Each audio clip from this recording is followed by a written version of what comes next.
Je vous souhaite la bienvenue en ce dimanche. J'ai ma souris qui devrait fonctionner.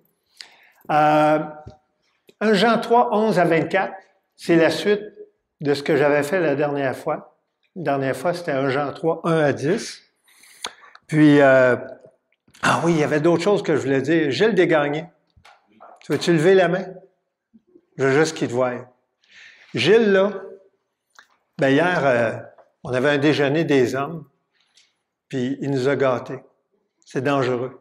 Il a préparé du pain au bacon et fromage. J'ai tellement trouvé ça. Quand j'ai vu le pain, je me suis dit, ça n'a pas de sens. Vous savez,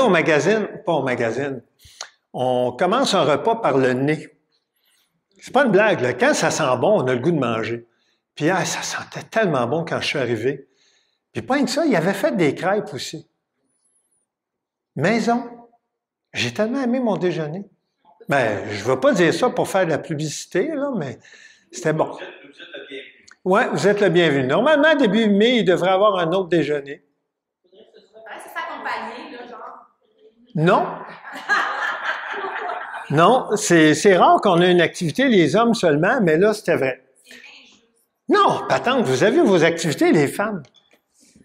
1 Jean 3, 11 à 24. Ouf, c'est vrai. J'avais d'autres choses que je voulais vous montrer avant.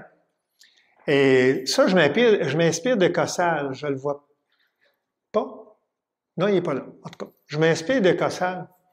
J'ai remarqué la dernière fois qu'il a amené un message, j'ai fait un petit retour sur le message précédent. Très bonne technique. J'ai passé au-dessus de 30 ans dans l'enseignement, je devrais le savoir, c'est ce que je faisais dans mes cours.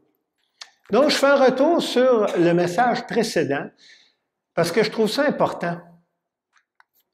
Dans le message précédent, on avait vu que certains versets de la Bible peuvent être troublants lorsque lus dans certaines traductions. Comprenez-moi bien, peuvent être troublants. Mais tu sais, il y a plusieurs façons que tu peux le dire.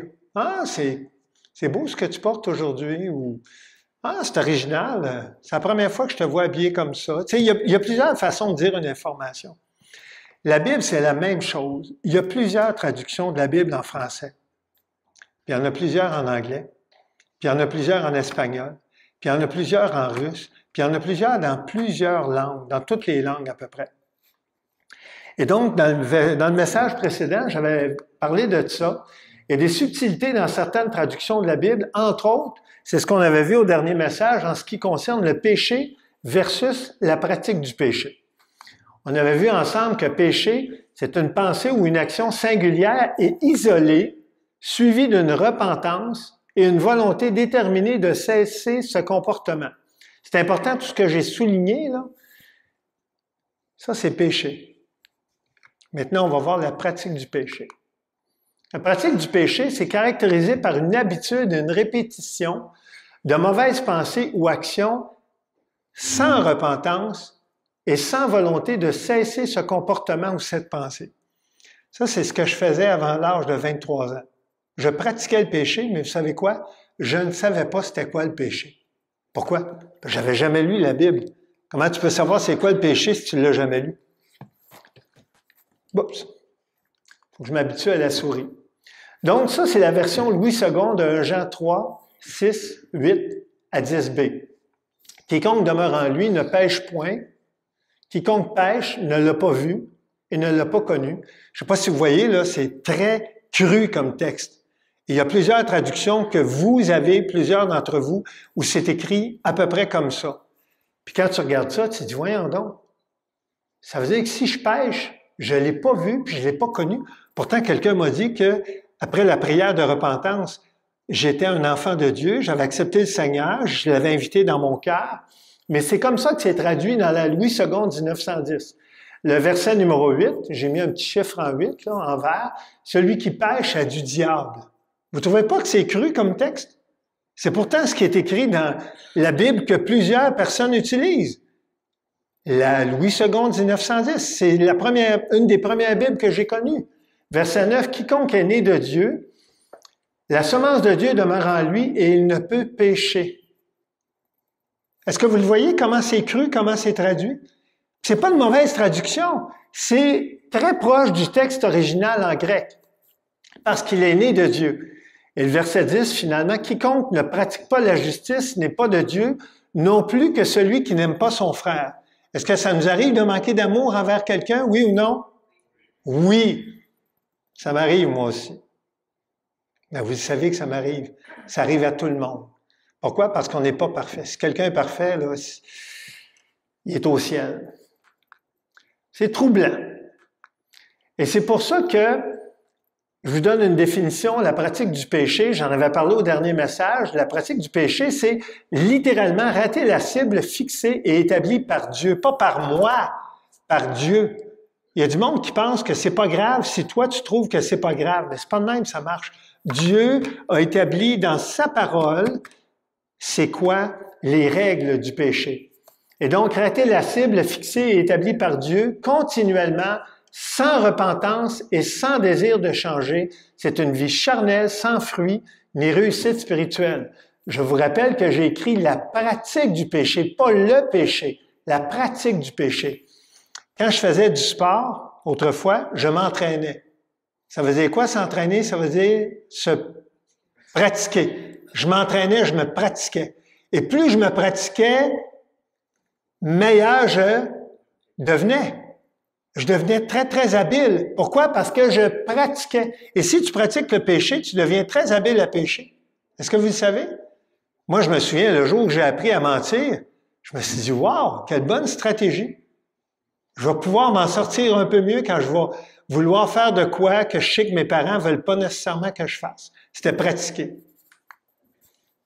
Là, je vous montre ici, et je ne fais pas une publicité pour des Bibles, mais je fais juste vous montrer qu'il existe des traductions bibliques plus claires. Celle à gauche, c'est une Bible seconde, nouvelle édition de Genève, et à droite, celle que je consulte régulièrement aussi en anglais, la English Standard Version, ESV, donc une traduction française et anglaise qui se ressemblent beaucoup dans leur traduction, ils sont plus clairs. Est-ce que j'ai dit qu'ils étaient meilleurs?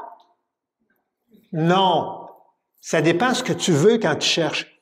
Mais moi, je veux vous encourager à ne pas vous gêner d'aller chercher dans d'autres traductions. Peut-être vous allez me dire, oui, mais moi, j'en ai juste une Bible. OK. Savez-vous combien j'en ai là-dedans? J'en ai beaucoup. Puis tu peux avoir un téléphone puis consulter différentes traductions bibliques et ça va t'aider des fois à comprendre justement des sens qui sont moins clairs. Et là, je vous montre la nouvelle édition de Genève, comment elle traduit le même passage. Quiconque demeure en lui ne pratique pas le péché. C'est pas moi qui l'ai dit, là. C'est comme ça que c'est écrit dans la nouvelle édition de Genève. Quiconque pratique le péché ne l'a pas vu et ne l'a pas connu. C'est beaucoup plus clair, en tout cas, dans mon sens à moi. Celui qui pratique le péché est du diable, pas celui qui pêche, comme dans le sens de la Louis II 1910, mais celui qui pratique le péché. Quiconque est né de Dieu ne pratique pas le péché, et etc., etc. Et j'avais terminé par ce passage d'un Corinthiens 15, 57, qui dit « Mais grâce soit rendue à Dieu qui nous donne la victoire par notre Seigneur Jésus-Christ. » Et si vous remarquez, les flèches, ils sont toutes dans le centre. Ça, c'est notre vie dans le Seigneur. On est capable d'atteindre la cible et d'être précis aussi avec nos dires. Donc, aujourd'hui, on va parler de l'amour en action et en vérité. Ça, c'est quelque chose que j'aime beaucoup parce que, vous savez, tu peux dire à quelqu'un que tu l'aimes et si la personne te dit « Ouais, tu voudrais-tu m'aider? Je fais un déménagement samedi. »« Ah, non, j'ai pas le temps, je suis trop occupé. » Là, tu viens de passer à côté d'une occasion de lui montrer c'est quoi l'amour en action et en vérité, à moins que tu aies des empêchements majeurs. Donc, je vais lire avec vous 1 Jean 3, 11 à 24. Je vous le dis, je lis dans la traduction Colombe. Pourquoi? Parce qu'elle est meilleure? Non. C'est parce que c'est celle-là que j'ai dans ma Bible papier ici. Mais j'en ai d'autres Bibles papier à la maison. J'en ai plusieurs dans ma tablette également, dans mon téléphone. Donc, voici ce que ça dit, 1 Jean 3, 11 à 24. Traduction second à la colombe. Voici le message que vous avez entendu dès le commencement. Aimons-nous les uns les autres. Ça commence bien en passant. Ne faisons pas comme Caïn qui était du malin. Caïn, on fait référence au début de la Bible dans le livre de Genèse et qui égorgea son frère. Il y avait 4 personnes sur la planète. Adam, Ève, Caïn, Abel. 4. Parmi ces 4-là, il y en a un qui en a tué un autre. Je sais pas si vous savez, là, mais ceux qui sont pas convaincus que le péché existe, tu remontes aussi loin que ça, puis tu te dis, wow, le péché existait déjà. Pourquoi égorgea-t-il son frère? Parce que ses œuvres étaient mauvaises et que celles de son frère étaient justes. Ne vous étonnez pas, frères et sœurs, si le monde a de la haine pour vous. Nous savons que nous sommes passés de la mort à la vie parce que nous aimons les frères et sœurs. Celui qui n'aime pas demeure dans la mort. Vous voyez, ça, c'est un autre exemple d'une traduction qui peut être troublante. Celui qui n'aime pas demeure dans la mort. Tu dis, ah, wow, ça m'arrive de manquer d'amour, ça veut dire que je demeure dans la mort. C'est vraiment le sens de celui qui ne pratique pas l'amour demeure dans la mort. Verset 15, quiconque a de la haine pour son frère ou sa sœur est un meurtrier, et vous savez qu'aucun meurtrier n'a la vie éternelle demeurant en lui. Verset 16, à ceci nous avons connu l'amour, c'est qu'il a donné sa vie pour nous. C'est ça l'amour en passant. C'est pas quand tu regardes ton mari, ta femme, tes enfants, tu dis je t'aime. C'est une forme d'amour, mais ça ne veut pas dire que c'est le même amour que Dieu a manifesté envers nous. Nous aussi, nous devons donner notre vie pour les frères et sœurs. Si quelqu'un possède les biens du monde, qu'il voit son frère ou sa sœur dans le besoin et qu'il lui ferme son cœur, comment l'amour de Dieu demeure-t-il en lui? Et ça, c'est un exemple pratique d'amour en action et en vérité. Verset 18. Petits enfants, n'aimons pas en parole ni avec la langue, mais en action et en vérité. C'est le titre du message, l'amour en action et en vérité. Verset 19. Par là, nous connaîtrons que nous sommes de la vérité et nous apaiserons notre cœur devant lui. De quelque manière que notre cœur nous condamne, Dieu est plus grand que notre cœur et connaît tout. C'est-tu beau, ça? Dieu connaît tout. Moi, ça me rassure tellement de savoir ça. Parce que des fois, je me sens seul dans mes luttes, dans mes combats, dans mon incompréhension de la vie. Et c'est rassurant de savoir que Dieu, en qui j'ai mis ma foi, connaît tout. Verset 21, « Bien-aimés, si notre cœur ne nous condamne pas, excusez-moi, des fois, ce mot-là me cause du trouble, nous avons de l'assurance devant Dieu. Quoi que ce soit que nous demandions, nous le recevons de lui, virgule. » C'est important la virgule parce que là, ça donne la condition. Parce que s'il n'y avait pas de condition, on aurait bien des problèmes tout le monde. Ça veut dire que tout ce qu'on demanderait à Dieu, on l'aurait tout le temps. Même des choses, des fois, qui ne sont pas bonnes pour nous. Donc, quoi que ce soit que nous demandions, nous le recevons de lui parce que nous gardons ses commandements et que nous faisons ce qui lui est agréable. Voici les deux conditions qui fait qu'on peut recevoir de Dieu ce qu'on demande. Verset 23, « Et voici son commandement, que nous croyons au nom de son Fils Jésus-Christ et que nous nous aimions les uns les autres selon le commandement qu'il nous a aimés. » Et le dernier verset, verset 24, « Celui qui garde ses commandements demeure en Dieu et Dieu en lui, et nous reconnaissons à ceci qu'il demeure en nous par l'Esprit qu'il nous a donné. » Prions. Seigneur, merci pour ta parole. Elle est presque troublante des fois, tellement ça semble exigeant. Mais on voit dans ce passage que tu connais tout. Et parce que tu connais tout, tu nous connais aussi. Tu nous connais dans le plus profond de nous-mêmes. Tu nous connais dans nos forces et dans nos faiblesses. Tu nous connais dans nos combats, dans nos luttes, mais aussi dans nos succès. Et c'est ça qui est rassurant devant toi. Tu sais qui nous sommes. Et tu connais nos forces et nos faiblesses. Et c'est pour ça que tu es capable d'avoir de la compassion envers nous. Alors Seigneur, accompagne-nous dans ce passage qu'on va étudier ensemble. C'est dans le nom de Jésus qu'on te le demande. Amen. Donc, je viens de lire Jean 3, 11 à 24. J'ai sauté, on a prié. On est déjà rendu à la 23e diapositive. Je dis 23 parce que je vois un petit 23 en blanc à droite. Donc, ce que vous avez entendu dès le commencement, c'est que nous devons nous aimer les autres. C'est intéressant, le devons. C'est un devoir. Moi, je me souviens, quand j'étais petit, j'aimais pas toujours les devoirs. Mais il y a une chose que j'ai compris. Quand j'aimais pas mes devoirs, c'est parce que j'étais pas prêt à les faire, mes devoirs. Le jour où j'ai commencé à être prêt à faire mes devoirs, j'ai commencé à aimer mes devoirs. Les examens, c'est la même chose. Je me souviens d'une période de ma vie où j'aimais pas les examens à l'école. Pourquoi? Parce que je n'étais pas prêt. Mais après ça, quand j'étais prêt à faire mes examens, mon plus grand stress, je m'en souviens encore, j'étais à l'université, puis là, le professeur ou le surveillant d'examen passait les feuilles. Et là, j'étais hyper stressé parce que j'avais tellement hâte de commencer mon examen. Peut-être vous allez se dire, voyons donc, il est failé, lui? Non, je n'étais pas failé. J'étais prêt à faire mon examen. Et je m'en souviens encore, j'avais accepté le Seigneur juste avant de commencer mes études universitaires. Et là, j'avais mon examen devant moi. Et là, je fermais les yeux et je priais dans mon cœur. Parce que je n'étais pas là pour faire un spectacle devant les autres. Mais je priais le Seigneur pour que le Seigneur m'aide dans mon examen. Est-ce que j'étais prêt à faire mon examen? Oui. Est-ce que j'avais peur de couler mon examen? La réponse, c'est quoi? Non! Pourquoi? Parce que j'étais prêt, parce que j'avais étudié. Et là, je commençais mon examen. Et quand j'avais terminé, habituellement, j'étais le premier qui avait terminé. Puis je vous dis pas ça pour me vanter, je vous dis comment j'étais préparé. Puis quand tu es préparé, tu n'as pas peur de faire un examen. Pourquoi? Parce que tu es prêt. Puis quand je terminais mon examen, je révisais mon examen. Après ça, j'allais le porter au prof et je m'en allais en paix.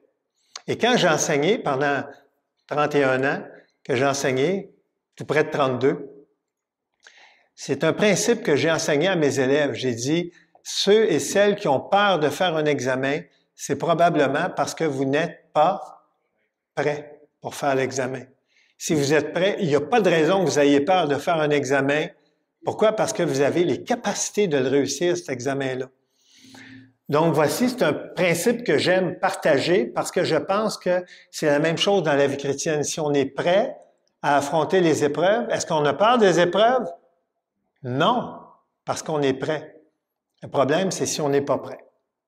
Donc ça, c'est le message de Jésus tout au long de son passage sur la terre, nous aimer les uns les autres. Et là, j'ai mis la référence de Jean 15. C'est ici mon commandement, versets 12 et 13, c'est écrit en haut. Aimez-vous les uns les autres comme je vous ai aimé. C'est le commandement que Jésus nous a laissé. Aimez-vous les uns les autres. Maintenant, s'aimer, c'est pas se donner des becs. J'ai pensé ça longtemps. Jusqu'à l'âge de 23 ans, jusqu'à temps que j'accepte le Seigneur, jusqu'à temps que je lise 1 Corinthiens 13. 1 Corinthiens 13 sur l'amour. Et quand j'ai lu 1 Corinthiens 13 la première fois, vous savez ce que j'ai fait?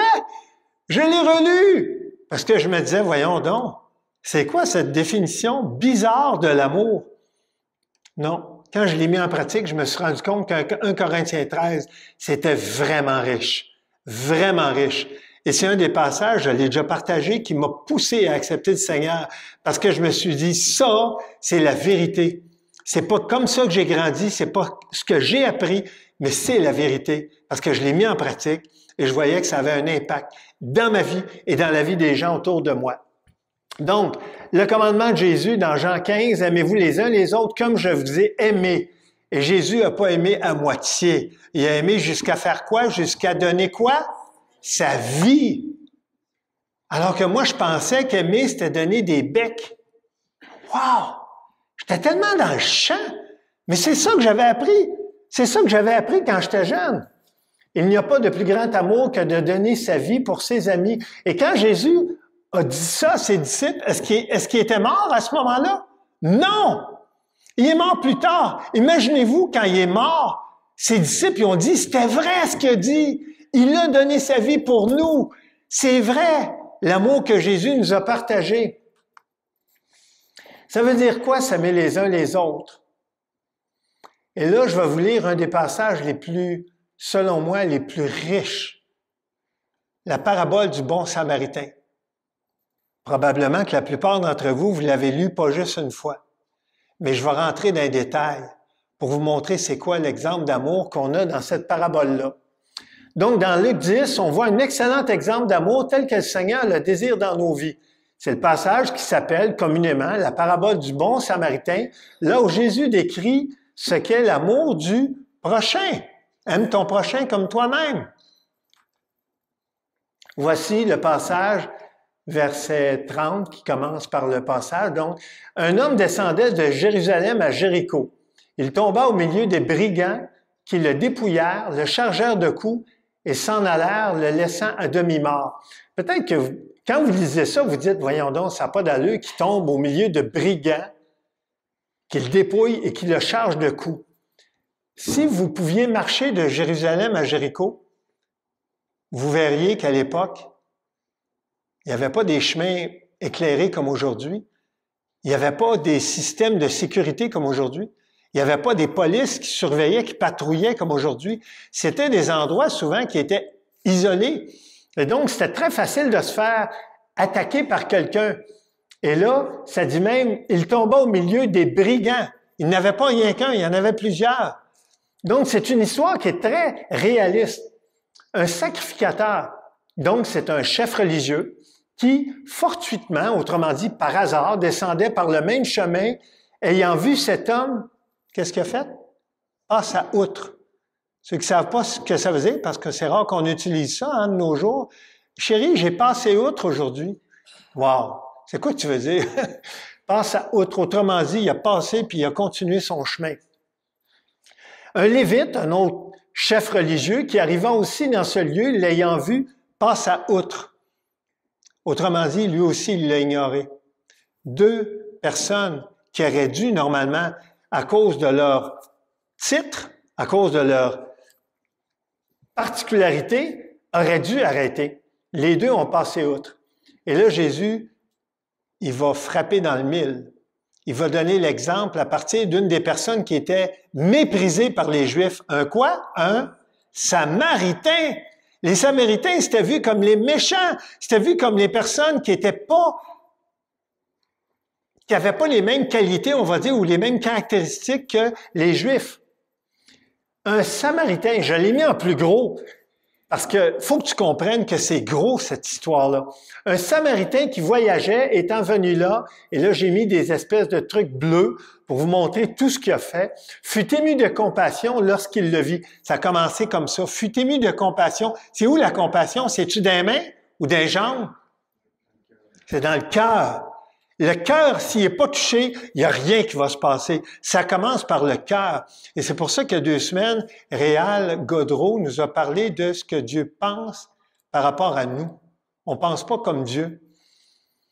Fut ému de compassion lorsqu'il le vit. Il s'approcha.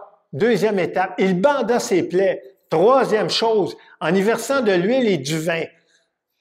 C'est pas vraiment comme ça aujourd'hui qu'on soigne les blessés, mais bon, à l'époque, c'est ce qu'il faisait. Puis, il l'a mis sur sa propre monture. Imaginez-vous, tu as un cheval, tu te déplaces en cheval ou un âne, peu importe, puis tu prends quelqu'un qui est tout magané à terre, tu le prends, tu le soignes, puis tu le mets sur ton cheval ou ton âne. Toi, tu fais quoi après? Tu te déplaces comment après? À pied? Imaginez-vous le sacrifice qu'a fait ce Samaritain-là, en tout cas, du moins dans l'exemple. C'est très fort comme exemple. Il l'a mis sur sa propre monture, le conduisit à une hôtellerie et prit soin de lui.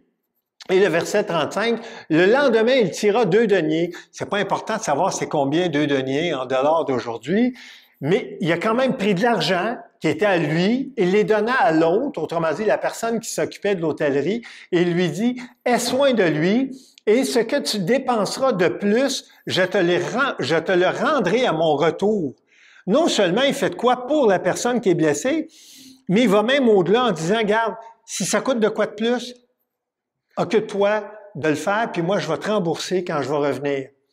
Et là, je m'excuse, je pense que j'ai-tu un laser là-dessus? Non, il n'a pas l'air de fonctionner. En tout cas, j'ai mis 2 flèches vertes. La première, là, la plus loin à gauche, là, on voit une personne habillée en blanc. C'est qui ça? Sacrificateur. J'ai mis une 2e flèche verte. Une autre personne qui a passé à côté. C'est qui ça? Le Lévite. Les 2 chefs religieux qui ont passé à côté.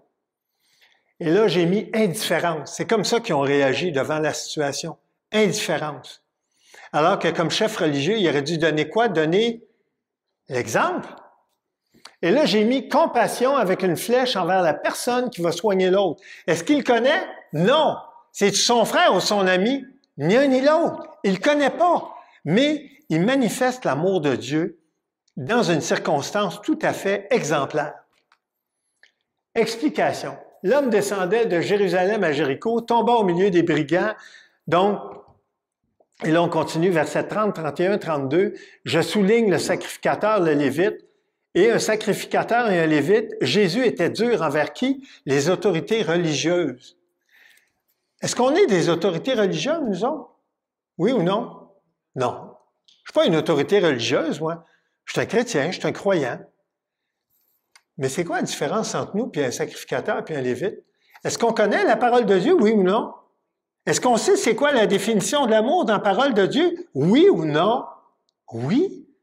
Ça veut dire qu'on devrait être comme ce Samaritain-là. À tout le moins, on devrait. On n'a pas besoin d'avoir un titre religieux pour faire du bien. Jésus nous demande de faire du bien. Jésus nous demande d'aimer. Et là, le verset 33-34,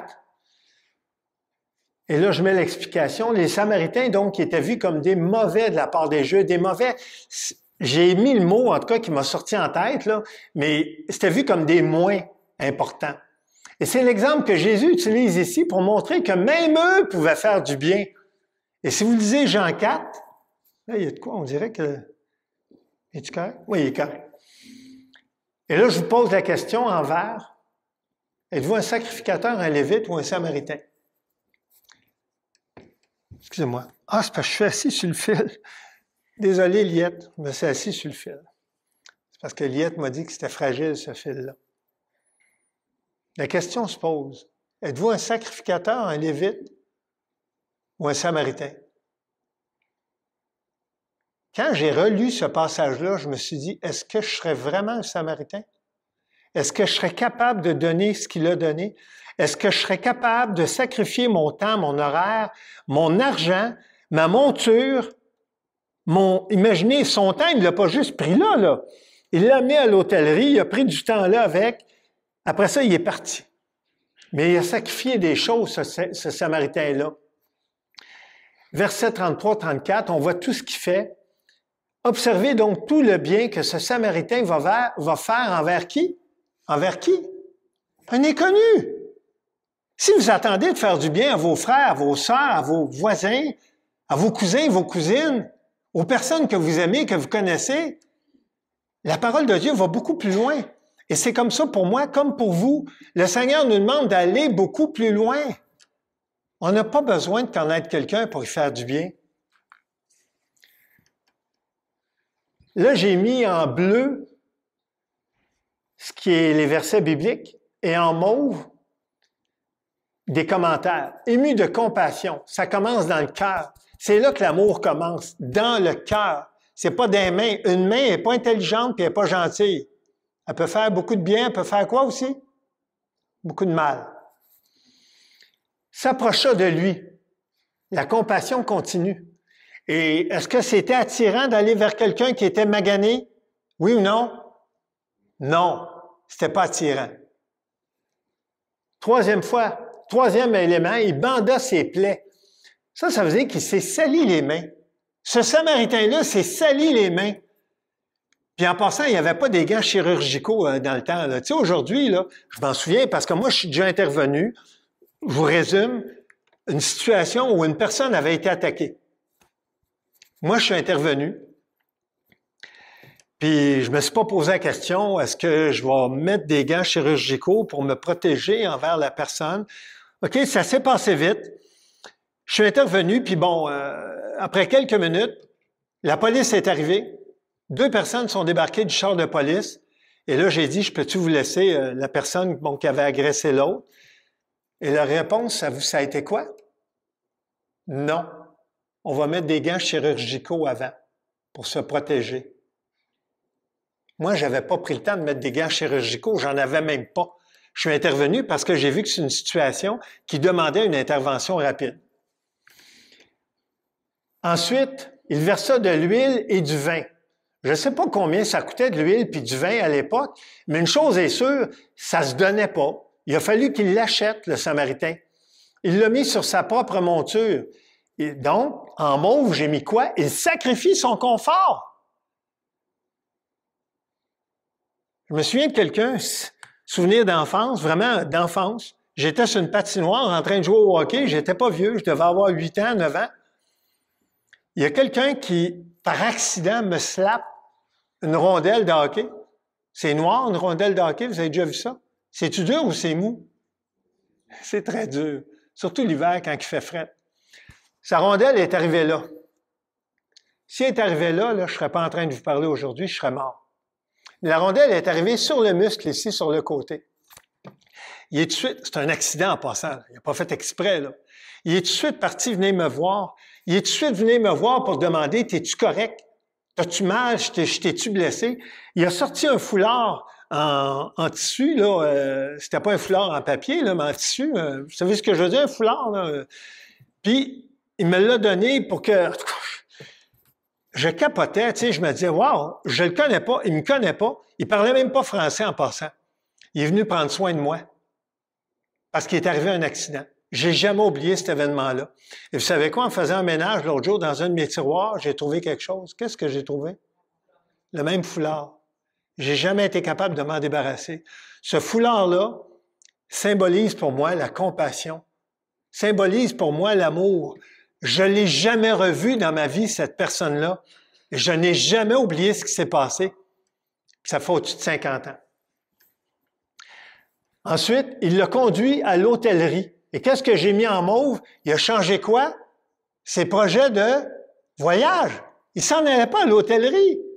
Mais il a changé ses projets. Il a changé ses projets de voyage pour aider une personne qu'il connaissait pas. Et en bleu, la dernière chose, il a pris soin de lui. Et c'est exigeant de prendre soin d'un blessé. Ça prend du temps.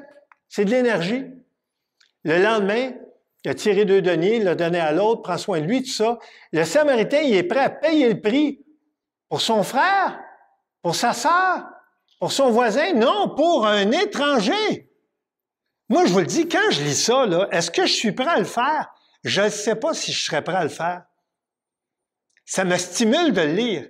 Parce que j'ai besoin d'être encouragé en lisant ces passages-là pour me dire, Sylvain, es-tu prêt à aller jusque-là dans l'amour que tu dois pratiquer envers qui? Envers un étranger.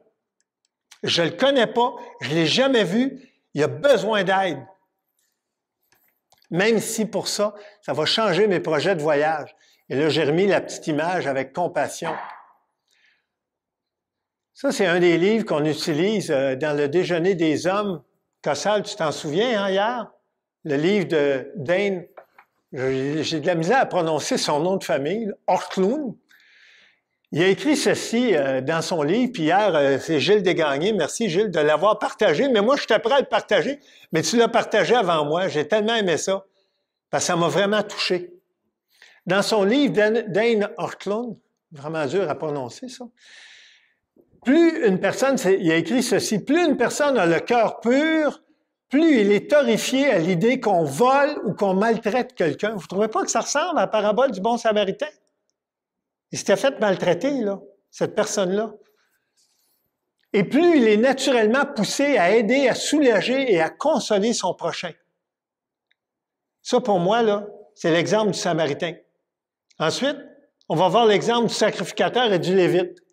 À l'inverse, plus une personne a le cœur corrompu, moins le mal qui l'entoure l'affecte, et plus il reste de marbre et indifférent face aux autres. Je ne sais pas lequel des deux vous voulez être, moi je sais. Est-ce que j'ai la capacité de l'être? Peut-être que oui, peut-être que non. Mais c'est un beau sujet de prière, par exemple. Parce que peut-être que le Seigneur va mettre une occasion pour moi, aujourd'hui même, de le mettre en pratique. Peut-être qu'il va faire la même chose pour vous. Et si on n'est pas prêt, est-ce qu'on va le faire? Peut-être que non. On doit premièrement le désirer. 1 Jean 3, 14 et 15 nous dit, on sait, excusez-moi, je passe comme à un autre sujet, là, mais là, j'ai vraiment étoffé le sujet de l'amour du prochain, l'amour en action et en vérité. C'est ça que le Samaritain y a fait envers la personne qui avait besoin. Là, c'est un autre verset que je cite. Comme je vous l'ai déjà dit dans plusieurs de mes introductions, je ne passe pas à travers nécessairement tous les versets. J'essaie d'en prendre quelques-uns que je trouve importants. Et ça, je trouvais ça important parce que dans ce passage-là d'un Jean 3, 11 à 24, il y a ce passage-là qui dit, nous savons, que nous sommes passés de la mort à la vie parce que nous aimons les frères et les sœurs. Ça, c'est un signe qu'on est passé de la mort à la vie. quand tu manifestes l'amour envers quelqu'un, surtout quelqu'un, si je peux me permettre de le dire, qu'il ne mérite pas nécessairement, que tu ne connais pas nécessairement, puis qui dérange ton horaire, puis qui te coûte de quoi? Je ne l'ai pas fait souvent dans ma vie, je vous le dis tout de suite, là. Je ne l'ai pas fait souvent. Je l'ai déjà fait, oui, mais je ne l'ai pas fait souvent, puis je ne l'ai probablement pas fait dans certaines circonstances que j'aurais dû le faire. Et voici ce que ça dit en blanc. Celui qui n'aime pas demeure dans la mort. Comme je vous ai dit, des fois, dans certaines traductions, la traduction est plus crue. Dans d'autres traductions, on verrait que ça serait peut-être écrit « Celui qui ne pratique pas l'amour demeure dans la mort ». Parce que ça nous arrive tous de manquer d'amour. Est-ce que ça veut dire qu'on demeure dans la mort? Oui ou non? Non. On a péché, on demande pardon, on dit « Seigneur, aide-moi la prochaine fois, je ne veux pas manquer mon coup ». Et là, le verset 15, « Quiconque est son frère », et probablement qu'on pourrait mettre ici « Quiconque pratique la haine envers son frère ou sa sœur est un meurtrier », parce que quiconque est son frère, je suis peut-être le seul là, à qui c'est déjà arrivé, mais ça m'est déjà arrivé de haïr quelqu'un comme chrétien. Si je suis le seul, là, ayez de la compassion pour moi. Mais si ça vous est déjà arrivé, j'ai une bonne nouvelle pour vous. Probablement que vous êtes normal. Après ça, j'ai demandé pardon au Seigneur pour la haine que j'avais eue envers cette personne-là. Parce que c'est pas ça, la vie chrétienne. C'est pas ça que Jésus est venu nous manifester. Qu'est-ce que dit Jésus à la croix? Pardonne-leur, car ils ne savent ce qu'ils font. C'est ça que Jésus a dit devant ses bourreaux, devant ceux qui l'ont cloué sur une croix, devant ceux qui y ont fait mal, le plus de mal qu'il y a eu physiquement dans sa vie. C'est ça l'attitude qu'on devrait avoir, nous autres aussi, en passant. Et je m'inclus parce que je suis comme vous. C'est une lutte pour moi, comme vous. Et je dois lutter avec ça chaque jour que le Seigneur me présente. Donc, verset 15, « Quiconque est son frère ou sa sœur est un meurtrier. Et vous savez qu'aucun meurtrier n'a la vie éternelle, demeurant en lui. » La vie éternelle. Je me souviens quand j'ai accepté le Seigneur, en octobre 85, à l'âge de 23 ans, la personne qui m'a conduit au Seigneur m'a dit, « Sylvain, veux-tu avoir la vie éternelle? » Et j'ai dit, « Quoi? » « Oui. » Et là, il m'a fait faire une prière de repentance, parce que je ne savais pas prier. Et après ça, il m'a dit, « Sylvain, tu as la vie éternelle. » Ah ouais? Ben oui, tu as prié. Tu as demandé au Seigneur pardon pour tes péchés. Tu as demandé au Seigneur une nouvelle vie. Et le Seigneur t'a donné son... Je comprenais pas, là. T'a donné son Saint-Esprit. Oh, minute, là! Moi, j'ai accepté le Seigneur. Pourquoi? Parce que il y a quelque chose ici qui s'appelait quoi? Le cœur. Le cœur avait été touché. Est-ce que je connaissais la Bible au complet, oui ou non? Non! J'avais lu quelques passages des Écritures qui m'avaient touché et j'ai accepté le Seigneur parce que je me disais, je peux pas attendre d'avoir tout lu ça. Voyons non, ça va me prendre des années avant d'accepter le Seigneur. Mais mon cœur était prêt à accepter le Seigneur et je l'ai fait en octobre 85.